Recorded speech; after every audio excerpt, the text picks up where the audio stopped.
Hello friends, स्वागत है आपका हमारा यूट्यूब चैनल में। आज हम अपने चौथे एपिसोड की शुरुआत कर रहे हैं। इस चौथे एपिसोड में आज हम आपको महाकालेश्वर ज्योतिर्लिंग के बारे में बताएंगे। आशा है आपको ये एपिसोड्स की तरह पसंद आएगा। अगर आपको हमारा ये प्रयास पसंद आ रहा है और हमें आगे ऐसे ही प्रेरित करने के लिए कृपया करके हमारे इस चैनल को सब्सक्राइब करें और हमारा हौसला बढ़ाएं। चलिए शुरू करते हैं।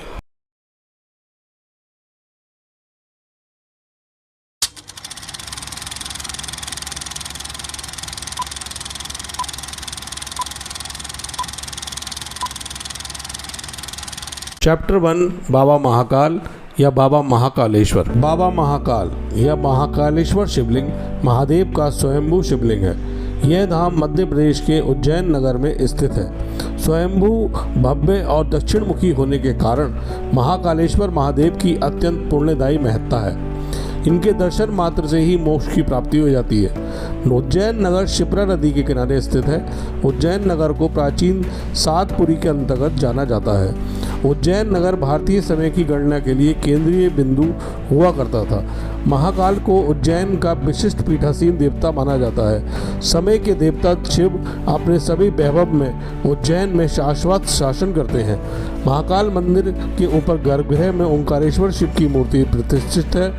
गर्भगृह के पश्चिम, उत्तर और पूर्व में गणेश जी, पार्वती माता और कार्तिकेय जी के चित्र स्थापित हैं। दक्षिण में नंदी जी की प्रतिमा है। तीसरी मंजिल पर नाग चंद्रेश्वर की मूर्ति केवल नाग पंचमी के दिन दर्शन के लिए खुलती है। चैप्टर 2 बाबा महाकाल से संबंधित प्राचीन कहानियाँ। शिव महापुराण के अनुसार अवंतिकापुरी, जो आज का उज्जैन है, उसमें एक ब्राह्मण भगवान शिव के परम भक्त थे। वह प्रतिदिन शिवजी के पार्थिव शिवलिंग की पूजा करते थे। ब्राह्मण देव के 4 पुत्र थे। वे भी अपने पिता की तरह सद्गुणी तथा धार्मिक थे और शिवजी की पूजा करते थे। वहीं पास में रत्नमाला पर्वत पर दूषण नामक एक राक्षस निवास करता था। उसने ब्रह्मा जी की घोर तपस्या कर इच्छित वर पा लिया था और उससे वह धर्म विरुद्ध हो गया था।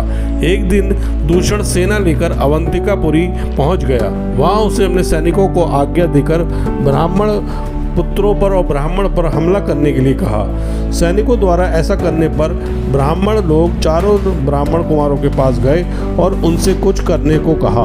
तब ब्राह्मण कुमारों ने शिवजी की आराधना करने को कहा तथा शिवजी का पूजन करने लगे। तभी राक्षस उन्हें मारने के लिए आगे बढ़े। तभी शिवजी पार्थिव शिवलिंग में से प्रकट हो गए। उन्होंने पल भर में सभी राक्षसों सहित दैत्य दूषण का भी वध कर दिया। भगवान शिव को साक्षात रूप में पाकर सभी उनकी पूजा करने लगे। भगवान ने उन्हें वर देते हुए कहा कि मैं इसी शिवलिंग में निवास करूंगा। इस तरह महाकालेश्वर स्वयंभू रूप में स्थित हो गए। चैप्टर 3 बाबा महाकाल का वर्तमान मंदिर। सन 1235 ईस्वी में इल्तुतमिश के द्वारा मंदिर विध्वंस किए जाने के बाद जो भी शासक वहां रहे, उन्होंने मंदिर के सौंदर्यीकरण और जीर्णोद्धार पर विशेष ध्यान दिया। सन 1728 में मराठा शासकों ने मालवा क्षेत्र पर अपना आधिपत्य स्थापित कर लिया। उसके बाद उज्जैन नगरी का पुराना वैभव वापस लौटा। मराठों ने अपने शासनकाल में महाकालेश्वर मंदिर का पुनर्निर्माण कराया तथा ज्योतिर्लिंग की पुनर्प्रतिष्ठा तथा सिंहस्थ पर्व स्नान को आरंभ कराया।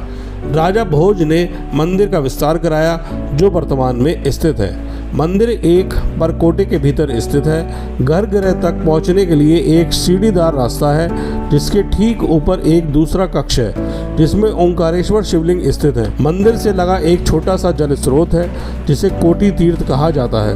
वर्तमान में सरकार द्वारा मंदिर के पास एक बहुत बड़े कॉरिडोर का निर्माण कराया गया है, जो काफी खूबसूरत है और काफी बड़े क्षेत्रफल में फैला हुआ है। चैप्टर 4 बाबा महाकाल का आशीर्वाद। बाबा महाकाल का आशीर्वाद ऐसा है कि भक्त मन में किसी भी इच्छा को धारण करके जब बाबा के दर्शन करने के लिए जाते हैं तो वह उनकी इच्छा बाबा महाकाल अवश्य ही पूरी करते हैं। बाबा के दर्शन मात्र से मृत्यु का भय समाप्त हो जाता है। चैप्टर 5 उज्जैन कैसे पहुँचे। उज्जैन पहुँचने के लिए देश के सभी बड़े रेलवे स्टेशन से ट्रेन उपलब्ध हैं। उज्जैन हवाई जहाज से भी पहुँचा जा सकता है, अतः उज्जैन पहुँचने के यातायात के सभी साधन उपलब्ध हैं। चैप्टर 6 निष्कर्ष। उज्जैन में बाबा महाकाल का ज्योतिर्लिंग स्वयंभू रूप में स्थापित है, अर्थात बाबा के शिवलिंग में शिवजी का निवास है।